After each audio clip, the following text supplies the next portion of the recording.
عزیزان گرامی قدر، رحمت ملی، علم لدنی ملا۔ علم لدنی کا سورس کیا ہے میرے دوستو؟ نہ رحمت کا کوئی سورس ہے، نہ علم لدنی کا کوئی سورس ہے۔ یہ اللہ جس کو چاہتا ہے عطا فرماتا ہے۔ یہ ملتا کہاں سے ہے یہ علم؟ عزیزان گرامی قدر، یہ علم کا منبع کیا ہے میرے دوستو؟ کتابوں سے تو نہیں ملتا۔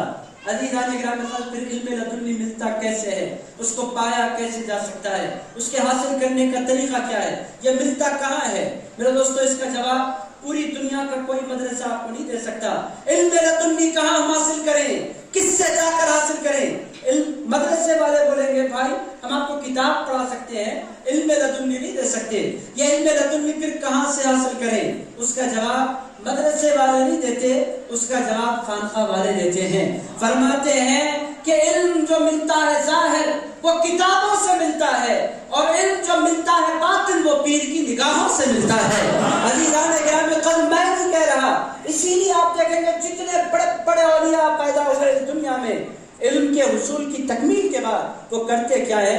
وہ علم حاصل کر لے کے بیٹھ نہیں جاتے، وہ کسی نہ کسی اللہ والے کی تلاش کرتے ہیں۔ جب آپ نے مولوی کر لیا، جب آپ نے عالم کر لیا، جب آپ نے فاضل کر لیا، جب آپ نے کامل کر لیا، جب آپ نے ڈاکٹریٹ کر لی، جب سب کچھ آپ نے کر لیا، پھر کس کی تلاش میں آپ چل پڑے؟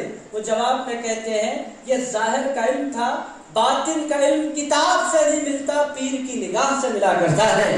عزیزان گرامی قدر، علم لدنی کا سورس کیا ہے؟ یہ اہل اللہ ہے۔ علم لدنی کا سورس کیا ہے؟ یہ پیر ہے۔ عزیزان گرامی قدر، علم لدنی کا سورس کیا ہے؟ اولیاء اللہ ہے۔ عزیزان گرامی قدر، علم لدنی ملتا کہاں سے ہے؟ یہ پیر کی خدمت کے صلے میں ملتا ہے۔ عزیزان گرامی قدر، اس کے علاوہ کوئی سورس اس کا ہے نہیں۔ اور یہ سب یہ باتیں ہضم کس کو نہیں ہوتی؟ جس کو علم باطن ملا نہیں۔ ایسا کیسے ہو جاتا؟ یہ کیسے ممکن ہے؟ بھائی پہلے تو آ داخلہ تو لے۔ اور عزیزان گرامی قدر، علم لدنی کا آغاز کیسے ہوتا ہے؟ علم ظاہر کا آغاز اسکول میں ایڈمیشن سے ہوتا ہے۔ ایڈمیشن ایک فارم ہوتا ہے، اس کو بھرنا ہوتا ہے۔ وہ بچہ نہیں بھرتا، ماں باپ بھر دیتے ہیں، یہ ہمارا بچہ ہے اس کو آپ پڑھا دیں۔ وہ بچے کا پھر نرسری سے آغاز ہوتا ہے، پھر درجہ بدرجہ، کلاس پر کلاس بچہ آگے بڑھتے بڑھتے ایک مقام پر پہنچ جاتا ہے اور اس کو ڈگری ملتی ہے۔ پہلے ایس ایس سی کر لیتا ہے، آپ کے پاس کیا بولتے نہیں پتا، ہمارے ہاں اس کو پہلے ایس ایس سی ہوتا ہے، پھر انٹرمیڈیٹ ہوتا ہے، پھر گریجویشن تو پوری دنیا میں سیم ہے، پھر پوسٹ گریجویشن ہوتا ہے، پھر آخرکار انسان کو ڈاکٹر قرار دے دیا جاتا ہے۔ اس کے لیے ایڈمیشن ہے۔ عزیزان گرامی قدر، علم لدنی کے لیے بھی ایک ایڈمیشن ہے۔ اس ایڈمیشن کو کیا کہتے ہیں؟ اسی ایڈمیشن کو بیعت کہتے ہیں۔ عزیزان گرامی قدر، بیعت کہتے کس کو ہے؟ علم لدنی کے حصول کے لیے بندہ اپنے پیر کے ہاتھ میں ہاتھ دیتا ہے۔ میرے دوستو، یہ پیر کے ہاتھ میں ہاتھ دینا کیا ہے؟ یہ علم لدنی کے اسکول کا ایڈمیشن ہے۔ اب عزیز دوستو، ہمارا قصہ کیا ہے؟ ہمارے ہم مریدوں کا قصہ کیا ہے؟ میں پیروں کا قصہ نہیں کہتا، مریدوں کا قصہ کیا ہے؟ بہت سے مرید ایڈمیشن لینے کے بعد غائب ہو جاتے ہیں۔ عزیزان گرامی قدر، کلاس اٹینڈ نہیں کرتے۔ اب آپ بولیں گے کیا پیروں کی باضابطہ کوئی کلاس چلتی ہے؟ عزیزان گرامی قدر، پیر کی کوئی کلاس نہیں چلتی۔ بندے کا کام کیا ہے؟ پیر کی خدمت میں آ کر بیٹھنا، ان کو دیکھتے جانا، یہی انسان کی کلاس ہو جایا کرتی ہے۔